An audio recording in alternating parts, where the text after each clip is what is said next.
Մինչև օգոստոսի 31-ը երկար սպասված շահավետ եռանկյուն ակցիայի շրջանակում ստացեք բացառիկ պայմաններ Սալիկ, Սանկերամիկա եւ Ծորակ միասին ձեռք բերելու համար։ Պարոն Վարդևանյան, այս հարցը ձեզ թողել եմ նաև, երբ որ հենց այդ ամբիոնում կանգնած էի, հարցնում էի, ինչ այնպես չի արել Ռոբերտ Քոչարյանը, որ այնպես է արել Սամվել Կարապետյանը, որ այժմ դուք իր նախընտրական ցուցակում հայտնվել եք եւ հիմա էլ հավակնում եք լինել փոխնախագահ,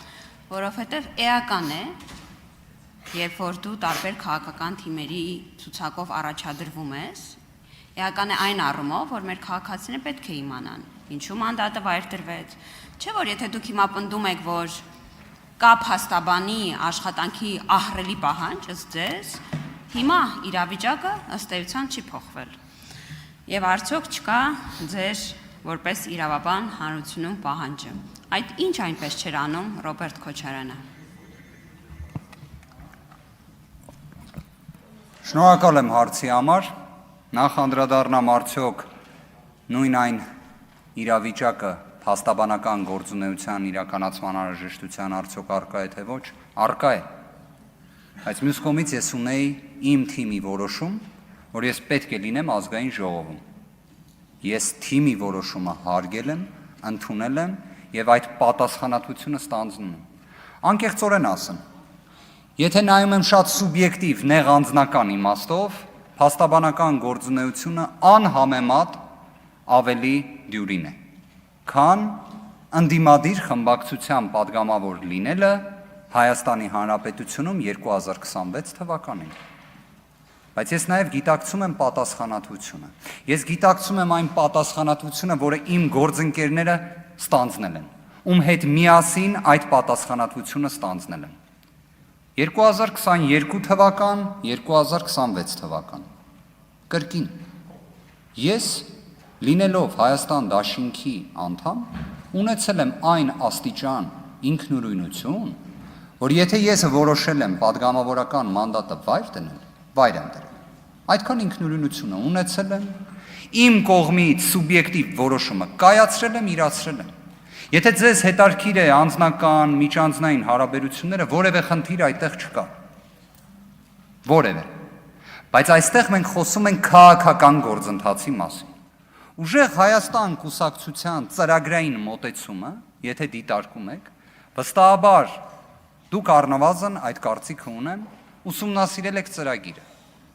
Այն մասշտաբային հանձնառությունները, սկսած սոցիալ-տնտեսական բարեփոխումներից եւ իրական կյանքը փոխող ծրագրերից, որը ներկայացրել է ուժեղ Հայաստանը, որևէ այլ ուժ չի ներկայացրել։ Ավելին, մենք գիտակցում ենք, չէ՞, որ Սամվել Կարապետյանը ունի այն վճռականությունը եւ հանձնառությունը, որ իր կողմից տրված խոստումները, ինչպես հենց ինքն էր բնութագրել, նույնիսկ սեփական միջոցները ծառայեցնելու գնով էր նաեւ այդ ամենը պատկերացնում։ Ես չգիտեմ իհարկե ինչի համար է հայկական իրականության մեջ իրավիճակը այսքան վատ, որ դուք օրինակ լինելով իշխանական խմբակցության падգամավոր ոչ թե խոսում եք նույն Սամվել Կարապետյանի մասին, որպես մեր հայաստանյան պատմության ամենավառ կերպարներից մեկի մասին, որը լինելով Տաշիրում ծնված հայորդի, կարողացել է Տաշիր բառը դարձնել միջազգային ճանաչում ունեցող բրենդ, որ պատկերացնում եք օրինակ Միացյալ Արաբական Էմիրություններում լսում են Տաշիր բառը, իմանում են, որ դա Հայաստանում Լոռվա մարզի համայնք է։ Արձագանք։ Պարոն Վարդևանյան, ես իրապես ծանոթացել եմ երկու քաղաքական թիմերի ծրագրերին, իրենց կողմից տարվող քարոզարշավին, եւ եթե անկեղծ լինեմ, սա ներկուսակցական քննարկումներում ասել եմ, ես գրեթե վստահ եմ, որ Ռոբերտ Քոչարյանի կողմից ղեկավարվող թիմը ավելի շատ ձայն պետք է ստանար, առնվազն որովհետեւ քաղաքական բովանդակություն էին արտաբերում եւ ես ունեմ 100% տարաձայնություն օրինակ դաշնակցության հետ, բայց այս մարդիկ քաղաքական մտքի, քաղաքական հետագծի կրողներ են, որքան էլ ես իրենց հետ համաձայն չլինեի։ Իս շատ հաճախ ձեր քաղաքական թիմի մասին խոսելիս ամենայն հարգանքով ասում էի անցորդների միություն է, որովհետև քաղաքական մտքի կրողներ այստեղ շատ քիչ եմ նկատել։ չեմ նկատել քաղաքական հետագիծ, չեմ նկատել քաղաքական առաջարկ մեր քաղաքացիներն, այստեղ ակնհայտորեն մենք անհամաձայնություն ունենք եւ ինչ շատ հետաքրքիր է Հայաստան դաշինքի դիրքորոշումը ձեզ քվեարկելու վերաբերալ, որովհետեւ հարգելի գործընկերներ, ձեր փոխարեն պարոն Վարդևանյանին ես միանշանակ չէի քվեարկի հենց այս շեշտադրումներից հետո։ Համեցիկ։